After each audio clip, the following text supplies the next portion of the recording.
我自己认为我其实是一个查过功课的人，我应该根本不会遇到这种情况，但是我还是踩雷了。这样讲我真的觉得会得罪人。我有时候觉得在台湾，在谈感情，男生好好对待另一半吧，不然越南女生真的会切你的鸡鸡。大家好，我是阿杰。今天这一期是我做的最疯狂的一个计划，花了我3个月的时间，花了1000多个越南女生，从最北河内到最南胡志明，我整理了6大文化冲击，保证都跟大家想象中的越南女生不太一样。如果你是单身的男生，那这一集的内容你一定要好好收藏起来，尤其是你考虑要去找外国的女朋友。冲击1，越南女生真的蛮漂亮，我认为有3大原因。第一个原因是她们都很瘦，她们吃的东西都超级健康，从小到大每一餐都大量的蔬菜，少量的淀粉，所以每一个人都很瘦。你可以想象一下地方的妈妈，都也是瘦的，就是有曲线，你知道吗？这真的是扛不住啊！不是，我的意思是说，这真的是很惊艳。在第2点，其实越南女生非常的爱美。你可以想象一个国家的女生又瘦又爱美，自然她在外形上就占有一定的优势。那在第3，当然是一点点的基因。我不会说她受到法国殖民的影响，因为法国人其实跟越南混血的比例很低。但是我只能说，越南的这种民族，他们本身在外形上其实长得还是不错的，也有一些特别白皙的。第2点，越南人有一个 all in 的恋爱思维。好，我给你学。越南女生如果她喜欢你的话，她就会全力付出一切。我有一个经验，就是跟越南女生约会，我第一次见面，有些女生就会主动说她可以骑车来载我，很贴心，你懂吗？就是因为有时候你知道，可能在台湾，她就会第一次约会就说，那车呢？来载我的车呢？还有一个我太震惊了，就是跟一个越南女生约会，第2次见面，她就煮饭给我吃。说特地去海鲜去买了一些蛤蜊啊，然后还煮了饭啊，而且重点超好吃。这其实让我真的是很惊讶。可能我在台湾有时候我在这样讲我真的觉得会得罪人。我有时候觉得在台湾，尤其台北的女生，其实在谈感情很理性，她们很会去算计，很会去比较，很会去考虑，她会考虑很多层面，然后再去考虑她的这个风险跟报酬。烦死了！然后可能中南部的女生相对就不会那么多的算计，我就觉得这样子会让人比较舒服。你也知道，谈恋爱有时候其实是一件感性的事，理性你谈什么恋爱？然后我也必须说了，这种其实你可以说有好有坏吧，因为他就是敢爱敢恨嘛。他爱你的时候，他就可以给你很多东西；他不爱你的时候，就可以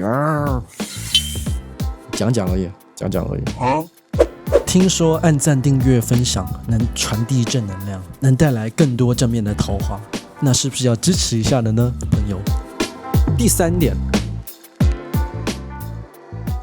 ，date to marriage 这个词汇其实是我在用这个交友软体我才发现，有些人会在 bio 上面就直接写，就像台湾的我们就说以结婚为前提交往，它这叫做以结婚为前提约会，更严谨。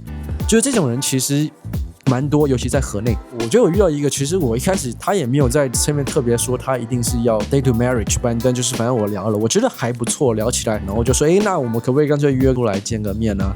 结果他说不见，因为他只跟潜在的结婚对象。我想说，我靠，真的假的？就是很严谨，很严谨。第4点。在河内会有一些很积极主动的漂亮女生，先上截图，就是她可能聊没3、4句话就问你说要不要出来吃饭啊，或者是要怎么样。记得这边暂停，男生们，你绝对不是因为你的脸庞太帅气，才导致他3到4句话就喜欢上你，而是因为人家要赚你的钱。这种通常呢，就是要叫你去很贵的地方去消费，可能是吃饭，那或者是喝酒，或者是吸气球，或者是他想要找你去交配，但是要付钱。这种在河内很多。然后我自己认为我其实是一个查过功课的人，我应该根本不会遇到这种情况，但是我还是踩雷了。反正就是我去岘港的时候，那时候我就认识一个女生，她也跟我聊了不少。有一次就问我说：“晚上要不要出去喝酒啊？”就是 OK， 反正因为我就觉得她是好人嘛，就是你说去喝个东西应该也还好。然后我就发现这个女生真的是有点奇怪啊，因为气球可能我也不是第一次看，但是就是气球可能大家就是偶尔助个兴的抽个1-2个，但是她就不知道是不是气球精还是什么，这个气球一来就。不好意思，我那我真的没有录影，但是我真的觉得那个画面就像那样。然后你知道他那一晚上吸了我多少个气球吗？他吸了10个气球，然后再加上那一天零零总总全部加起来，我花了400万。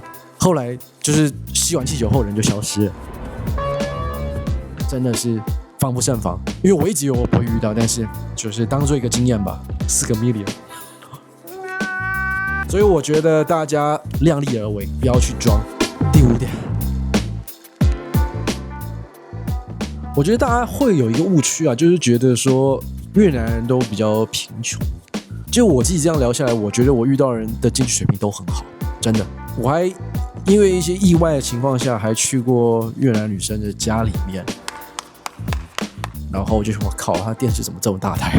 这边的平均收入确实没有台湾这么高，但是这边的生活水平其实很好，我甚至觉得不比台湾差。可能就是你用不到1半的钱，你就有很好的生活。第6点，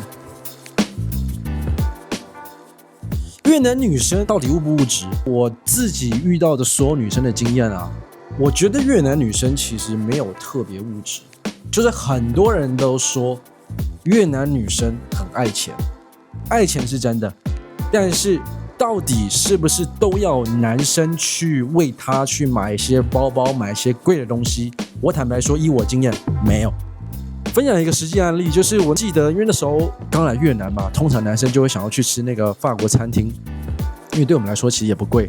然后那时候我就选了一间是一个米其林的系列的，在河内的时候，我以为那女生就会说 OK， 结果没有，她反而就说，她想去吃另一间，然后而且另外一间还便宜很多。所以其实我说实在，我就觉得哇，原来跟我想象中的不太一样。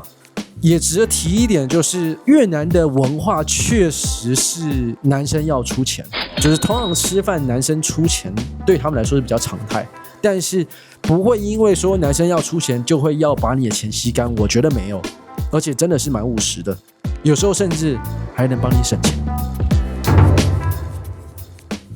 越南女生整体来说漂亮，愿意照顾人 ，all in 的思维。跟越南女生交往，她真的更像是谈恋爱。但是我觉得，坦白说，在这样的体验之后，我自己也在反思，到底哪些人适合越南女生。第一个点啊，就是说，其实越南人很爱家，他们跟他们家庭的关系是非常紧密的。你要跟越南女生交往，你真的要在这边工作或这边做生意，不然你不要轻易的相信他会跟你来台湾，这是不可能的代志。第二个点。你至少一定要会英语或越南语其中之一，不要觉得他会想要讲中文，很难，真的很难。然后再来第3点，我觉得也是最重要一点，任何的感情都应该要好好的认真看待跟认真经营，尤其是对于越南这种，他如果爱上你，他就会给你全部的这种 all in 心态，他也会期待你也能把你的一切给他。所以男生好好对待另一半吧，不然越南女生真的会切你的鸡鸡。我最后一句话提醒出国交友的这些台湾人，出国了你就代表台湾，我们大家真的要做好台湾人的口碑。OK， 今天的分享其实主要到那边，我希望这内容其实对你有所帮助。那如果假设你对于越南女生有一些什么样的好奇地方，也欢迎你留言让我知道。然后我后面其实还拍了一些跟越南女生约会的影片，如果大家有兴趣的话，也让我知道。那我们就到这了，下期见，拜拜。